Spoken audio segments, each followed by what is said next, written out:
Welcome. My name is Fred Sandoval. I'm the Executive Director for the National Latino Behavioral Health Association, NALBA for short. Thank you for joining us today for our Platica called Tenemos Voz. We have a voice on Latino peer recovery. With me today is our esteemed co-host, Leticia Montaño, Program Manager with the Office of Peer Recovery and Engagement. She'll be introducing herself in just a little bit. Buenos dias. Good morning to all of you. NALBA is a nonprofit agency dedicated to the well-being of Latinos, families, and communities in New Mexico and across the United States. Our mission is to address the disparities and the barriers that affect the behavioral health of Latinos. Today, we're excited to present our Placticas series called Tenemos Voz on Latino peer recovery and the journey of hope and transformation.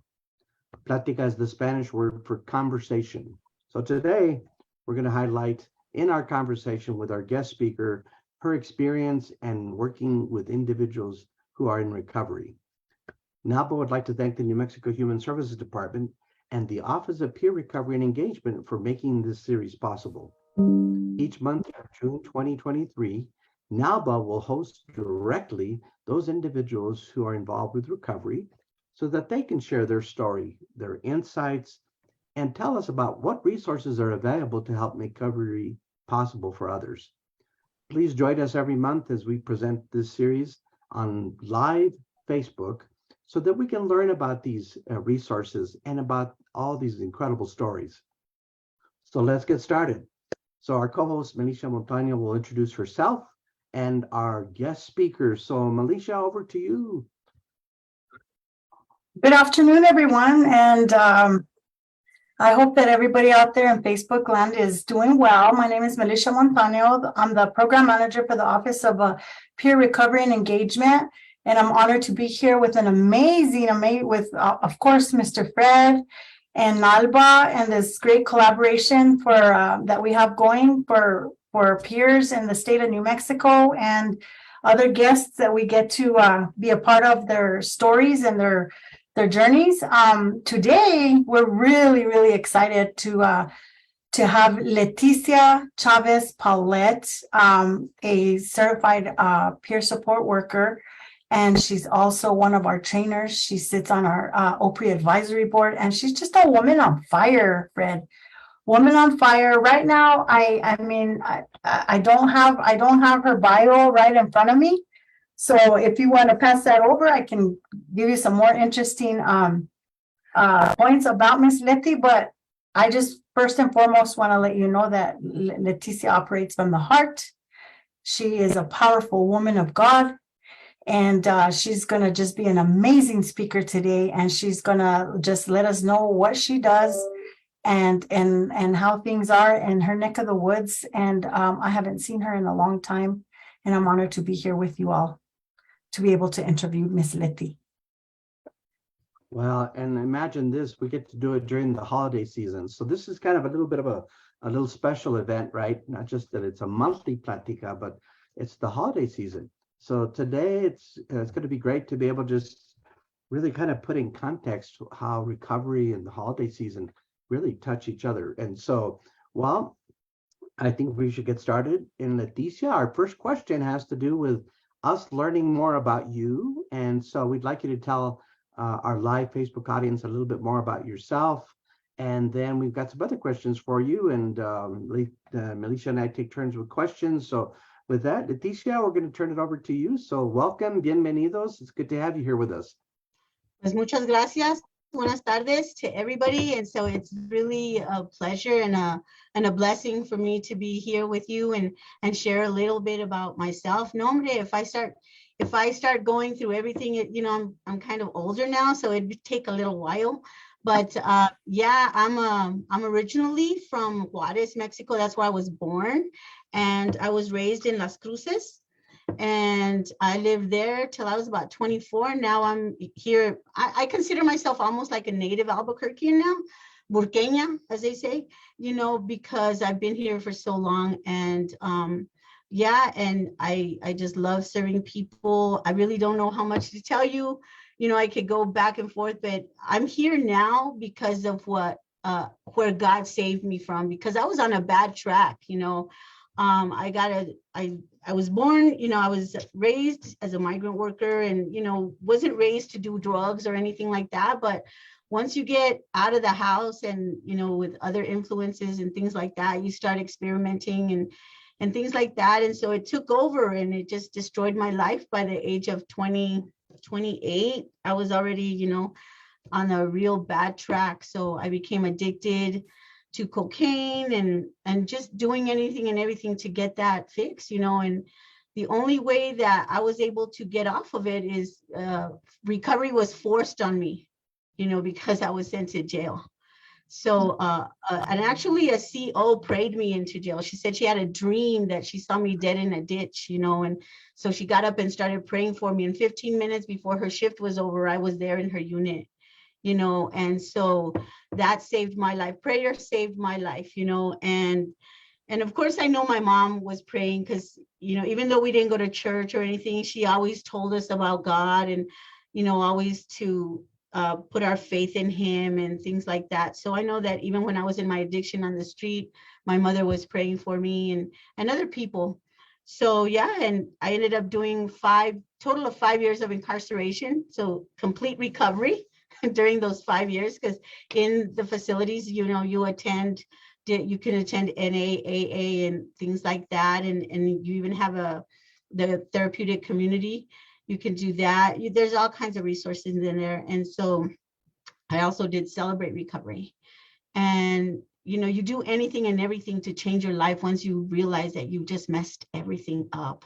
Everything. I lost everything, including custody to my only son, because of my addiction. And so it was just traumatic. But right now I'm, amazingly blessed because I've got everything restored, including the relationship with my son. And now he's 27 years old and he still knows everything, but he's an amazing young man. And God gave me a good husband who encouraged me and helped me do what I'm supposed to do. We just celebrated our 19th year anniversary this year. I celebrated my 20th year of release from incarceration, and our 16th year doing nonprofit work. So it's been a long journey. And like I said, it's amazing. I mean, who would have thought because in the summers I used to work in the fields, and who would have thought that what they called back then cebolleras, my onion pickers or whatever you want to call it, and would end up meeting the president of the United States in 2004, where he encouraged me just to do things and continue in my faith. And that was honoring Celebrate Recovery because they had submitted my testimony to the Ways and Means Committee. And that's how he chose me to meet him through Celebrate Recovery. Again, just the recovery process. And I mean, we've had up to 3 houses. At one point, we stopped providing the transitional houses in 2018, but now we just got one on the 12th on my mother's birthday, el Día de la Virgen de Guadalupe, on December 12th. So it was just amazing. Everything that happened that day was just God ordained, but we're going to provide the transitional living again, sober living with, faith-based and Christ-centered, but we include everything in recovery and resetting your mindset and, just getting them back on track, because these are women with potential and purpose. And so that's what we're going to instill in them and remind them who they are. They're important people. We've done a lot of things. I mean, we do the craziest things in our addiction, but we're able to turn that clock around to start anew. So right now, in a nutshell, that's pretty much where I'm at. Wow. Leti, you're amazing. Like, you know what? I'm taking all that in, and I'm really liking where this plática is going, Fred, because I'm I may not be religious, but I'm so spiritual, Leti, and I know that there's no coincidence that your house came to you on the 12th. I know that. I truly believe that. From the tip of my head to the bottom of my toes, that the Virgen de Guadalupe, who is my personal patron saint, who I personally came to me the day that I knew the moment of clarity. She gave me a moment of clarity. You mentioned, losing custody of your son. I that also happened to me. And today we get to have relationships with the people that mean the world to me. In my story, I remember saying to myself, here we are, we're women, we're females, our lives turned took a turn. And I thought, the gift that God had gave us was to give life to another human being, and how the addiction took over that. It completely took over my life, Mr. Fred, and it was the mother of all mothers who came to me with her voice, her smile, all of it. It happened. It was a miracle. Just like you. And today I get to have those relationships with my Hito, who is, he's 40, and I'm a grandmother, so, and it's Christmas, and I just love what you're talking about, and the women that you talk about, and the years of service that you've been giving. Leticia, Fred, when we went into to the Department of Corrections, at that time she was working, at the DOC as the H&I orientation woman, or I don't know what your title was, Mia, but she stood up there and she oriented or brought H&I people that included us from OPRI, because we were going in to do a training in grants, not in grants, in Los Lunas with the men. And she was with us from the beginning all the way to the end. And then I knew that Leti was not only going to be an amazing colleague, but a good friend to me. And Leticia, can I ask you how, looking back on your life's journey, what fueled you? What fueled you to help others? Well, because I'm the second oldest of 8 children, you know how that goes, once the oldest one leaves, then you're in charge, kind of. And so I think what really has fueled me is that kindness and generosity. Oh, I want to get cry because it's about my mother. And, even though she wasn't religious or anything like that, she still had that faith in her heart and that generous heart, that no matter how poor we were, that if somebody came by and they were hungry, we're going to feed them no matter what. And if somebody came to that needed somewhere to sleep, we would give up our bed. She would make us give up, bueno, el tendido, as they called it, because most of us slept on the floor, but we would give up the blankets and the pillow for whoever was needy. So I think that's really where it came.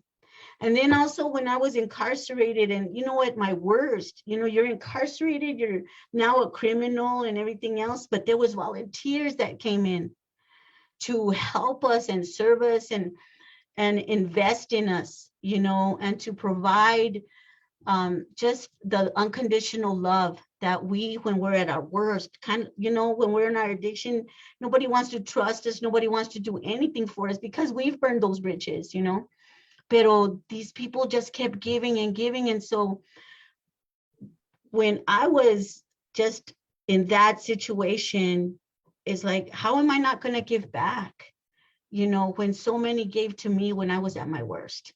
And that's where my faith was, because I felt that God gave his son his best for me when I was at my worst.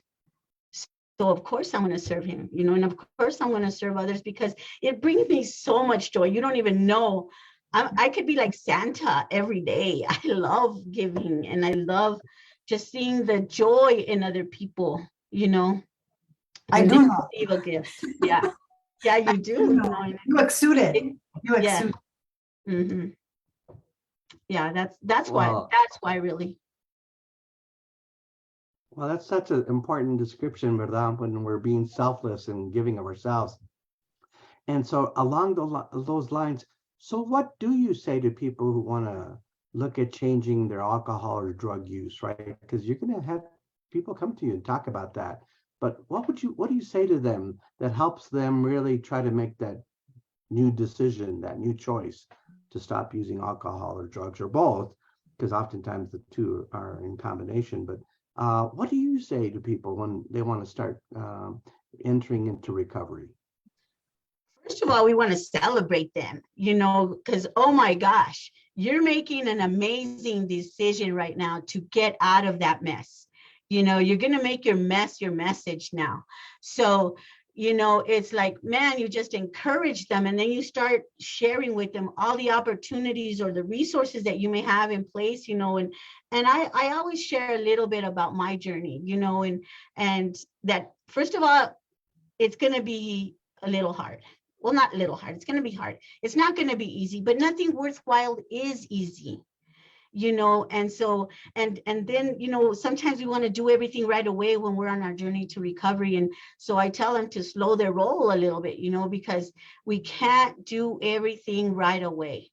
So step by step, little baby steps, because, and again, it took me a while to become that cocaine addict where it was a $250 a day habit, and stuff. So it's going to take time too to get back on track to where we really were, and that there is support. There are support systems around to help, and that they don't have to do it alone.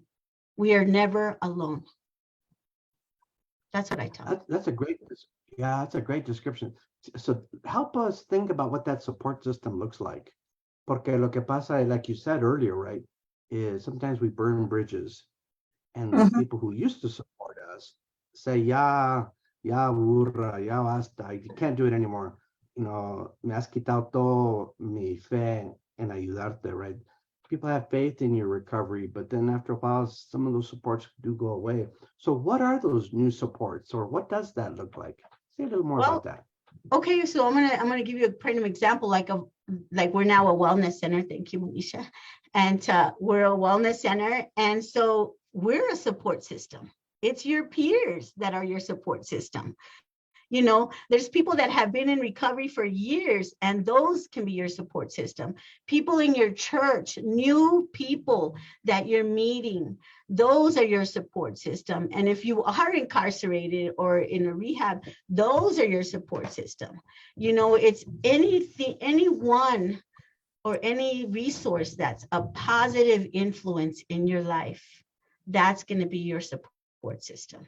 And eventually, because you know what, even though we burned the bridges with our family, deep down, they still love us, And so that was the thing with me, is because I was the good one out of 8, but I was the only girl that went to prison, and me and my brother, right? And so I had to really rebuild those bridges, because I was like the smart one and the real good one, pero I was good at bad también, at doing bad. So once they see you walking instead of just talking, you're proving yourself to your family, and eventually they will also come around and say, oh, good job, mija, and like my mom, when she hates that I talk about my past, she says, no, ya no hables del pasado, mira lo que estás haciendo ahora. Like, don't look at the past, look what you're doing now, she says. And she doesn't like for me to, our culture, we don't put our stuff out there, but I just tell her, well, Mom, it's me sharing what God has done in my life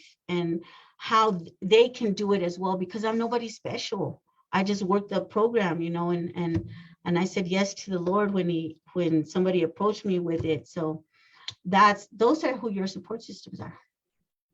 Absolutely. Right. That is beautiful. That's so true. So true.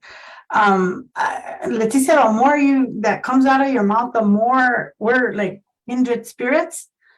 My mother said the same, and she's right. Pero yo creo que la cultura cura, como dice la Lupe, ¿no? It's our culture, and my mother also también. Mijita, you're doing so good. No, you don't have to bring up the past, but our pasts are saving lives. When other mothers, when other people see that you can, what you're doing, a lot of you women are doing out there in New Mexico, opening your 501s, your passion, what fuels you, then they too say, so can I. Mm-hmm. Jails and institutions was our story, but that our story now, you guys are redirecting that, what used to ail us. and I look up, I get, I'm a program manager. I'm employable. I say that, and sometimes I think to myself, I have to hear that because I still have to pinch myself, but every good deed that is being done by women and people is. I saw this cake today that somebody was celebrating their birthday, and what they put on the cake, and I mean their birthday of sobriety, what they put on the cake, and it was one of those posts from Arkansas, from our friends, our peers out there. The lie is over. We do recover. Mm. Do you know what I mean? It's possible, and we're here, and you're proving it. You're living proof. And Fred, Leticia mentioned, thank you, Melissa. It's really, we were able to, because of the RFA that we just rolled out for our wellness centers. They're called New Mexico peer-run wellness centers. There was an RFA that just went out probably about 6 months ago. So we were able to bump up 5 wellness centers to make that 8. And so the funding that was left over, we were able to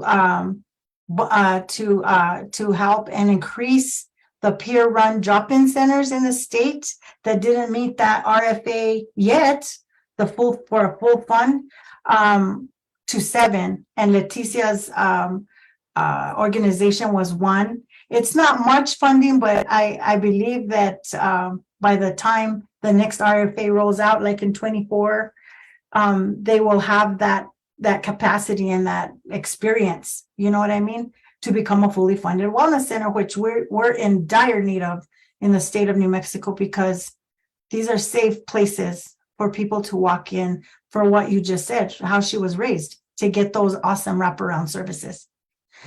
So with that being said, Letty, I have the next question, and Fred has to give me those eyes. No, when it's, I could, like, I love to talk. I love this Plática. I feel like we're in a living room now, together, and the cafecito just kicked in, I guess. Mija, who inspires you? To do your work? And I think that you did. Did you already tell me it was your mother?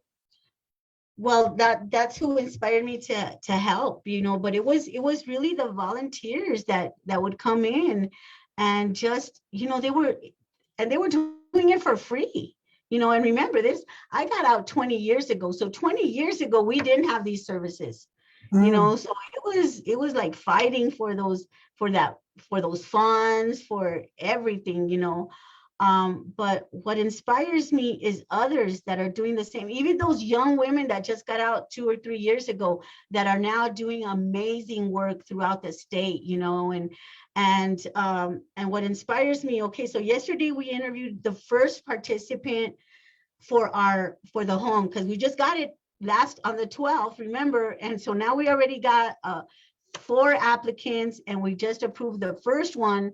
But I asked her, I said, what got you to the point of being desperate to change your life?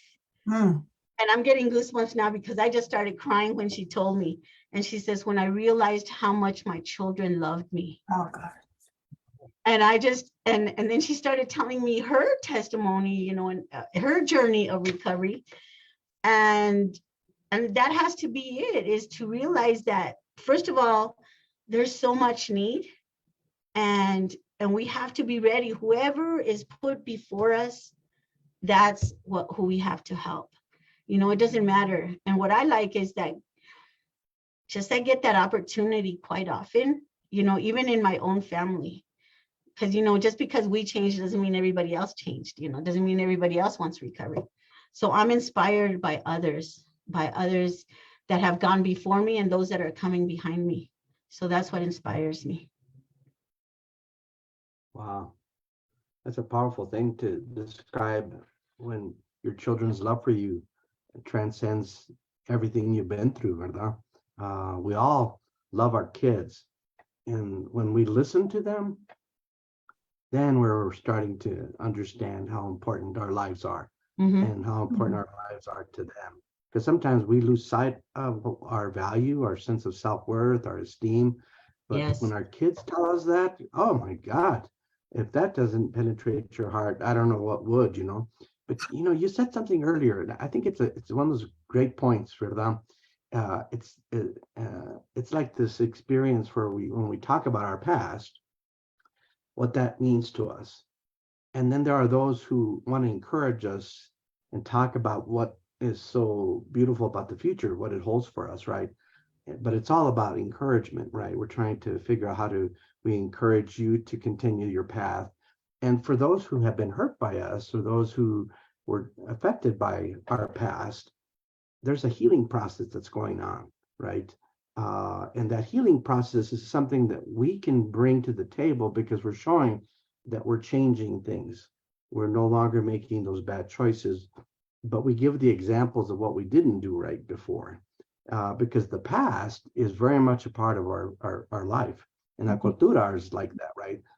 All the consejos and the advice that we get from our elders comes from things that they learned from the past, ¿verdad? Nos dan consejos. Mira, hija, no quiero que hagas estas cosas porque cuando yo estaba joven, estas son las cosas que hice yo y mira, y cómo estaba tonto en esos días. And people are telling about their past, but what they're also doing is trying to say, but I've changed and look what you have to look forward to. And interestingly enough, in the spiritual or the religious aspects of our recovery, what we tend to not remember is that everything about our spiritual religious past is to remind us of how people do heal, right? If anybody ever, if you ever listen to people praying, they're praying prayers that are hundreds of years old, Ooh, right? yes. And that's from the past. That's not from today. It's not in the future. It's from the past. We have a lot to gain from learning from our past. What helps those who are still struggling with who we are now is how do we help them to be part of our healing journey? Because that's the part that really is important to them, porque they're still hurt from the past, right? So you brought that up, Leticia. I had to react to that because I said to myself, pero sabes qué? That's what our parents particularly love about us. Like you said, they really love us so much because they won't abandon us. As much pain as there is, they don't abandon us. And you know what? Oh my God, that's the beauty in recovery. No, The people haven't abandoned us, you know. Y mira, ahí llegó un compañero, and all I could say is we're going to put him live on national Yay. Facebook. Yes. Let's introduce Because if him. my daddy Let's was here, introduce him. I'd sure put him on there. Hey, tell me, Papa, Dad, you have to come. Nomás dile a la gente de Facebook hi, porque entraste con el correo, ándale. Nomás diles hi a todos. Hi there, I just came in with a mail. It's so good. Oh my God, you guys don't even know that. I'm sorry. I'm sorry. Love But that. No, don't even, because you know what?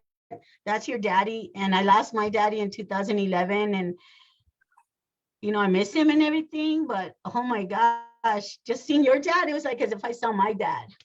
So thank you for sharing him. I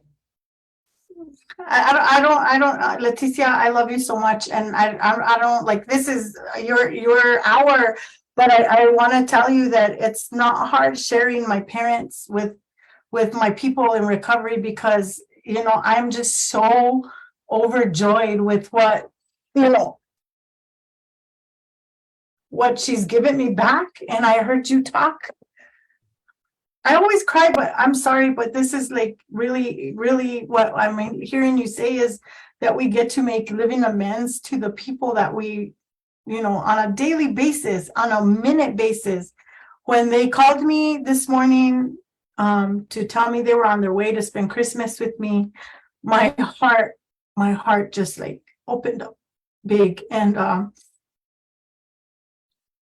they've experienced more in 12 years with me than, because I've been clean and sober that long. And one of those things was taking them to the mariachi Christmas. And they just can't stop talking about that.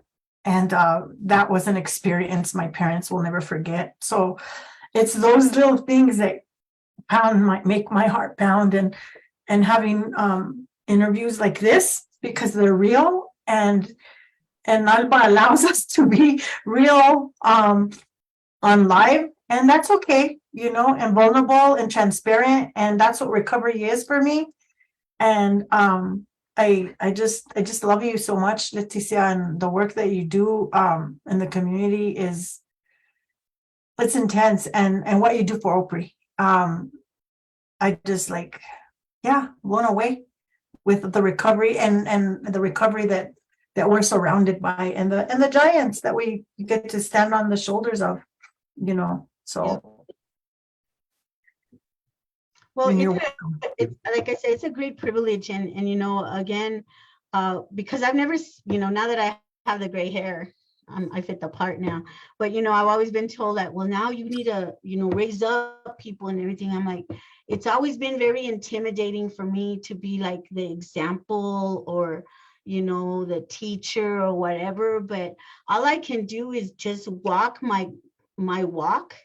And that it's like, I think it was St. Francis de Assisi said, preach always, use words only when you have to, and so it's like when you walk that positive walk, and that being that example, that's my example to the younger generations coming up, and like you said, making those amends, because we do hurt so many people in our addiction, and I realized that when I was in prison and in jail, and that was one of my biggest hurdles to overcome the shame and the guilt. First of all, I lost custody of my only son, and then I burned all these bridges with the family, and that was a Mexican accent. Did you hear the bridges? The bridges. Los pantalones. Yeah, no, se quemó los pantalones, no, but yeah, but it was like, being able to restore those relationships, and that's again the blessing of recovery, and like you said, being employable, is being able to help out. Hey, they don't have a washer, okay, so we can help out and buy a washer, for somebody. We can help out and help fix their car or whatever, or even meeting somebody that's super on the street or whatever, and finding resources for them. And that's what I was a peer before I was certified, so I knew once I got certification, I'm like, wow, look at all this stuff, and we've been doing it, and now we can even put this. I always wondered, because I don't have a master's or anything like that, but I'm like, oh, now I can put some letters behind my name, CPSW. Yes. But it's a great privilege, because to know that now my life experience has some value, has a lot of value actually, because now we can use that to help others in the same journey, so that they don't make the same mistakes we might have made, even though sometimes they don't listen because, oh, I'm gonna learn on my own. But just never stop trying. That's what we have to do, is never stop trying. Always just keep going. I think I saw a movie. I think it was that one with the soldier. It was a true story where the soldier saved all these people, and he just kept saying, just one more, Lord, just one more. And he kept going back for the next one. So that's just what we have to keep doing. Yes. Just one more. If I have breath in my lungs, and I can walk or talk or whatever, then it's just one more. Because I'm still on a journey también. We never arrive at where we're going until the last day of breath. But yeah, we're on a journey. That's amazing. Yeah. What a great analogy, to be of service to others, but to keep doing it despite all the odds and all the pain or the suffering we are experiencing too. It's doing God's work. But well, here are the holidays. So aquí estamos, right? The holidays can bring such joy to us, but sometimes we also experience some other sadness, right? The holidays sometimes remind us of some things, right? The lost loved ones that we can't be here with us, but it's talking about our healing journey, right? And so what would you like to say to people about, this holiday season? How did you get through those multiple holidays? And what were you experiencing? Because oftentimes people will come to us and say, hey, man, I'm having a hard time. I can't get over something, struggling with this. And it happens because during the holidays, we see people come together and we want to be a part of that, or we want to be able to contribute somehow. So what would you say to people about how to get through the holidays if they are having difficulties? Well, first of all, they have to reach out. because if you don't reach out and tell somebody how you're feeling, then nobody's going to know. First of all, reach out to somebody, because there right now there really are so many services for people that are in recovery and having a hard time. The 988 number, Yes. hey, call this number if you're having a hard time. I don't have the other number memorized, but we have all those resources in place here in New Mexico, at least, but always reach out to somebody. And I would encourage them too to find positive events, or you don't have to get high or drunk to have fun, and so sometimes we even have to separate ourselves, even though we love our family. Again, the culture, we're family oriented and everything. I mean, I know it's not just our culture, but ours right now, we're talking about it. But we have to sometimes let go of that uncle that just doesn't want to stop drinking or being high in front of everybody and making a scene or whatever. So you really have to set some good boundaries. But again, that they're not alone. They're really not alone. I mean, they can call me. I've answered phone calls at 2 a.m, which my husband doesn't like, but and I know about self-care, because let me tell you, before I became a certified peer support worker, I know that I was probably burned out for about 3 years after finding all that out. So, it's realizing that you really do have to have that self-care. But I think the most important thing is to reach out, just to reach out and not think that you have to be alone. Oh, that's great advice. Very good advice, because if you think about it, being in a lonely space and being isolated is contra everything raza, right? It's because we're so used to being with the family or con otros, unidos, right? That's what makes us our collective identity, is the stuff we like to do with each other, like Alicia talking about her parents coming over for the holidays, how that strengthens her, rejuvenates her, how it helps her just get, reconnected to, why it is that when we are alone or sad, that the people who we love are always there to express that in return, that reciprocity, ¿verdad? And so, yeah, thank you for saying that. And I know you said something at the very beginning, and I so appreciate it. You identified yourself as Mexicana, ¿verdad? And that was so cool, by the way. We like when people really take great pride in their heritage, and because our heritage is our past, right?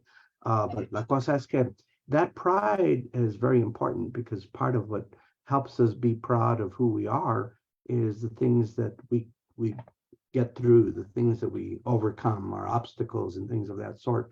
But our racial and ethnic identity is important to us, right? Because we're very proudful of our ancestors and who we are in our cultura, right? And anything else you want to say about that? Because when you said the 12th of December, it's the most significant holiday season in all of Mexico, right? So that's another example. See, culture naturally plays a role in our life, but when we'll go for services, sometimes our agencies don't allow us to talk about those things. That's not really helpful to us. Right. We want them to take us as who we are, because if they're not accepting who we are, that tells you something about the nature of the help. Here in Tenemos voz, it's about tú tienes voz, you have a voice. Aquí tienes lugar, here's your place, and here's your opportunity to express those things. So thank you for saying a little bit more about being Mexicana. That was great. Oh, well, thank you. And I love that. I mean, and it's funny because, I didn't, growing up as a teenager and then impoverished, and everything. So you're discriminated a lot, but the thing is that no matter what, my mom always instilled that love of who we are. Don't be embarrassed. And this is something that, because they used to, we experienced a lot of discrimination even from our own raza. You know what I mean? They would call us wetback and all that stuff. And the funny thing about that is my mom would always say, no te mojaste, you didn't get wet. We walked across the bridge, it wasn't even that. So it was like, we still have to be proud of that no matter what. We're all one people, we're a human race, but we all have our different cultures, and that's what makes us unique, but it also makes us united, because we're still one human race. But the thing with the Christmas and the holidays is, again, because we were so impoverished, we didn't get, to go into the party, not the parties, but the celebrations. So I learned about that later, about the Virgen de Guadalupe and the party, not the party, but the celebrations in Mexico and all that stuff. So that's something that I'm very proud of. I really am. And I don't have a problem when people say, well, your race says you should put white. And I said, well, no, I'm Mexican, but I'm Mexican American, kind of like Cheech and Chong, stuff like that, but I don't sing that song. But it's just being proud of who we are and where we've been and where we're going to go, the potential that we have. And it's like I tell everybody, you don't let the gray hair fool you. I still got some years under me, that I still got potential for the future and a purpose, because I have to fulfill my purpose until I die. So I think I answered your question. I don't know. I might have gone on a rabbit trail. That was great. That was great. Okay. Well, Melisha, you're probably thinking to yourself, ay, ay, ay. I don't want to let Leticia go, right? Because No, I don't. like you said, you have so much in common with her, but you're probably dying to ask some other questions. So, aquí tenemos el tiempo, Letty, I think now's a good time since, talk to us about one of your traditions of your own, in your own home with your, like for me, making the call last night and inviting my son over for either Christmas Eve or Christmas Day to break bread with us was my most favorite call ayer when I called, because I'll get to see my grandkids and of course him, so what do you like? What do you guys do at your house? Well, like I said, growing up, we didn't have a lot of that kind of thing because we were impoverished. So my mom would never have that much money or whatever. But one thing that she did do was she cooked, so the tamales, the menudo, the bizcochitos, the buñuelos, I don't know. Up here north, I don't know if you guys you make buñuelos. I've never seen them, but, and so it's the food. That's what we did have, was the food. And but now that most of us have grown and my family's mostly down south, so I either go down there and we get together. It's just a lot of people, so finding a venue for all of us, because I think there's there's 8 of us, and then all of us have children. I mean, I'm a great aunt. I don't have grandchildren yet, but I'm a great aunt, and so there's just a lot. So our culture is mainly getting together in the cocina, in the kitchen, and making tamales and making food. The thing is that I married an Anglo, I don't know how to say it, the politically correct way is the white guy.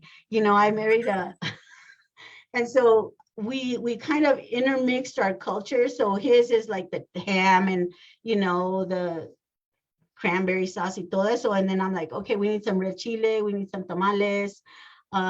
We need some chile con carne with red chili con carne and stuff like that. So really it's the food that we do, and just inviting the family. Sometimes they come, sometimes they don't, again, because we don't have liquor at the get together. So sometimes the family gets smaller when you take those things out.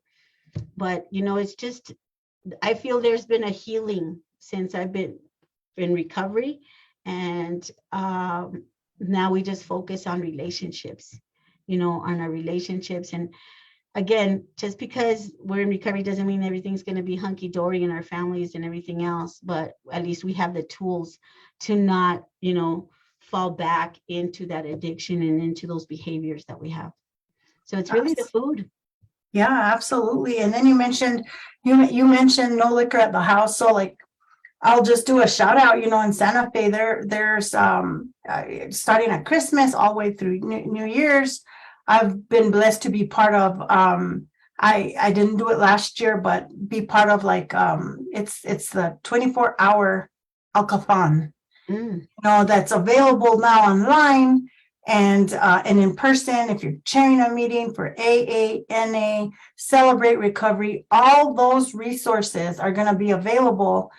Uber, all that, even if you have to, please use those resources. You talked about them. So early on, Leti, not just now, but for the holidays, but if it seems that people like to vamp it up, for that time. They used in my day, they used to call them the oh my gosh, the people that drank once a year. The social drinkers. no, no, well, yeah, they're social. That to me, that's social drinking. But oh my God, the word's not coming right now. Pero it's like everybody's out there. But if you're really hurting for Christmas and New Year's, please reach out to a peer. Please reach out to a wellness center like Leticia's. Please reach out to OPRI. If there is somebody there, the 988, those are 3 numbers of hope. There is hope out there, and somebody will answer the phone for you. And surround yourself with what makes you feel good. I love what you talked about. Self-care is huge at this time. This is a time to come together, I think, with your family, with your friends. Not too long ago for me, you guys, I was blessed to, and Fred, and you guys touched on this too. There was people in my life when they saw me at my worst, lovingly. I mean, a lot of people didn't do this lovingly. 99.9% of them didn't. But there was my best friend, and I don't know if you're out there listening, Kenneth, but from kindergarten, I was blessed to take him to Natasha's gala, to invite him and his wife to Natasha's gala, and we've known each other since kindergarten. We were raised together in Ensenada, went to the kindergarten, to our school there, all of it. And my +1 fell through, so I was able to invite Ken and Rachel to this gala, and he was one of those that lovingly told me in the depths of my addiction, I love you, we have a history, but I cannot see you killing yourself. Well, talk about full circle, like you have been talking about yourself with so much. It was able to come to, like, they accompanied me there, and it's because of God's grace and the things that we have done to get where we are, Leti, and not stop, como dijiste, till we stop breathing. That is when our journey is with something way bigger than us, and who helped us get to where we're at. So yeah, this has been such a really meaningful Placticas for me. I don't know. I'm telling you, I feel like we're just like at a park or something talking today. I don't know for you guys, but, and is there chat today, Freddie? I can't, am I in no puedo ver? Or should we do some shout outs? I've been looking to see who has joined us. We have some viewers, and we should prompt the viewers to ask or comment on the chat. We'd love to have them. We have been sharing with folks where they can reach out to help. So we're providing some links to folks. And yes. Leticia, just so that you know, we record this Platica, and then at the end of it, we repost it on social media, and it continues to play throughout the year. So this is not like a one-time thing.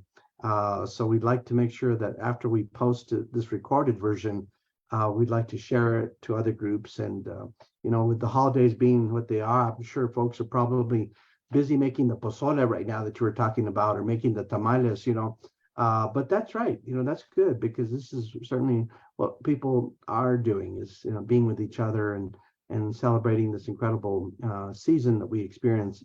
And, before we wrap up, we'd like you to, Leticia, now kind of leave us with some of your thoughts. What would you like folks to recall from today's Platica? Because, like we said, we're going to record this, so you get to pass on this message. And the message is really yours personally, but what's more important is it really reflects who you are. And in fact, we do have a comment here, and this is what it says. I love Leticia's story, so powerful, and Jesus is one of the best support system. The truth shall set you free. And so what a powerful thing, ¿verdad? So It is. Yeah. Leticia and of course Melissa, we're going to give you both the opportunity to kind of bring us to the end of today's Platica, only to plant the seed for what is yet to come for all of us, ¿verdad? And so, Leticia, why don't you go ahead and leave some of your parting wisdom or words with our listening audience, and then we're going to have Melissa kind of wrap us up. So go ahead, Leticia. Okay, well, first and foremost, I want everybody to know that they're not alone. There's somebody out there, because that's something my mother always said too. There's always somebody for everybody. You don't have to be alone.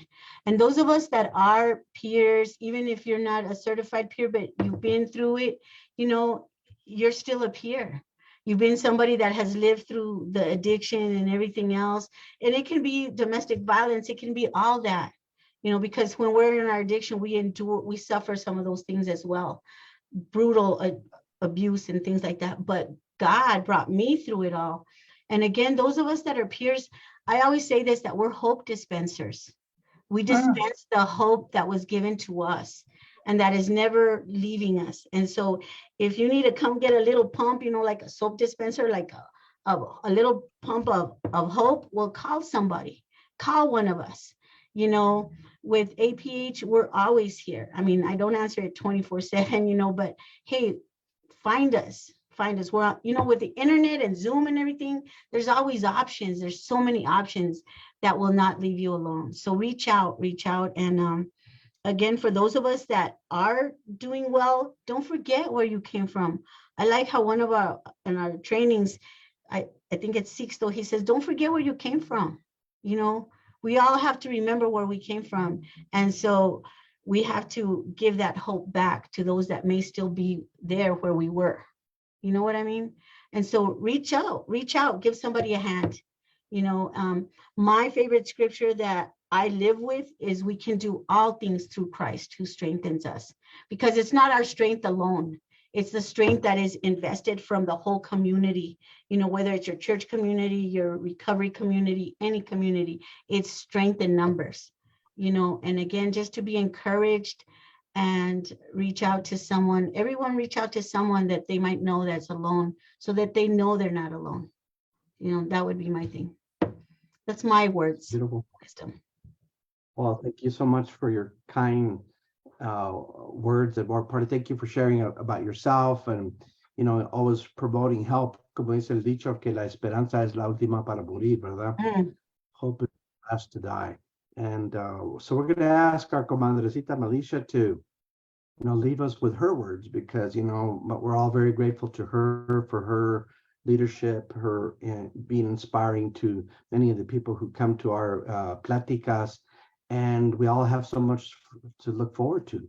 Aquí estamos in 2023, and so Melissa, we're going to have you wrap us up, and just, of course, tell your parents that not only was Mariachi Christmas a special occasion for them, it was a special occasion for all of us. People now like to think of that as a tradition, because it really brings such joy to people. And so have a happy holiday, Melissa, to you and your family. Leticia, happy holidays to you and your family and all of your loved ones. So Melissa, go ahead and wrap us up. I feel the same way. I feel the exact same way. I'm really humble and very, very comfortable today, Leticia, and listening to you and your power and your words, and you're such an inspiration to our community and to women. Okay, let me just say that, and to all colors of women. We're walking examples of freedom. So I think what I want to say is I miss Nathan. Nathan is on vacation right now.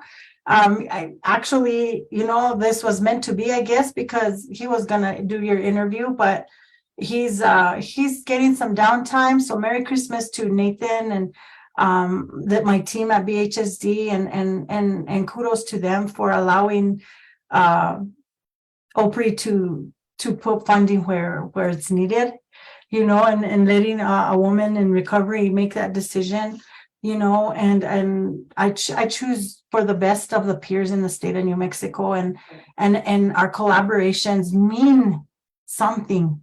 They mean so much to my heart. And this holiday and this new year, 2023, I think that, you know, we're all coming back together. We're going back to work full time, and in person, and those relationships are gonna flourish. They're only gonna flourish. So I really don't, what you said today just filled me. It just really, really filled me. I just, like you said, don't be alone. You're not alone. Reach out to your friends and your family today, or even to a church, to your groups, to your support, your natural supports, and take care of your hearts. Take care of your hearts and know that we're here for you. We're here for you. There's a lot of resources that we put in the chat. And I just want to wish everybody a Merry Christmas and a Happy New Year. And it's all about connection, all about connection. It's Christmas, Feliz Navidad, however you celebrate it, please celebrate. From the bottom of my heart, and OPRI, we love you. I love you, Leti. Merry Christmas to everybody. Yeah, Merry Christmas from APH and all the staff and my volunteers. I love them, and I love OPRI. I love, you know, the opportunities they've given me and us. It just helps us get the word out and serve others, serve more, you know, just one more. Just one more. Just one more, like you said. We need t-shirts like that, Leti. Yeah. Just one more. And that, what was that gentleman's name? I know he was a Marine. Was he a Marine in the movie? Was it done? Is it Dunkirk? I don't know. We're gonna have to find out. I'll find them. It was Leticia, I can't remember the name of the movie, but I know the movie you're talking. It might have been Iwo Jima. I think might be the name of the movie. And he was, yeah, he didn't want to carry a weapon. He did it all without a weapon. Yes. And he climbed that hill, that big thing. Yeah. Down. Oh my God. We need to make a shirt, because peers and our soldiers, just like him, just one more is what we say. Oh, it's 6. Well, let's go at 6:30. I know. One more. Yeah. Just one more. Thank you, guys. Bless you all. Happy holidays to all of the live Facebook folks who have been with us today. And we look forward to 2023 and you continuing to join us for Placticas. Fred Sandoval and Melissa Montaño here with our guest, Leticia Chavez, and the folks who support us behind the scenes. Muchísimas gracias. Thank you all. You all have a happy holiday, and we look forward to seeing you again in 2023. Adios. Thank you.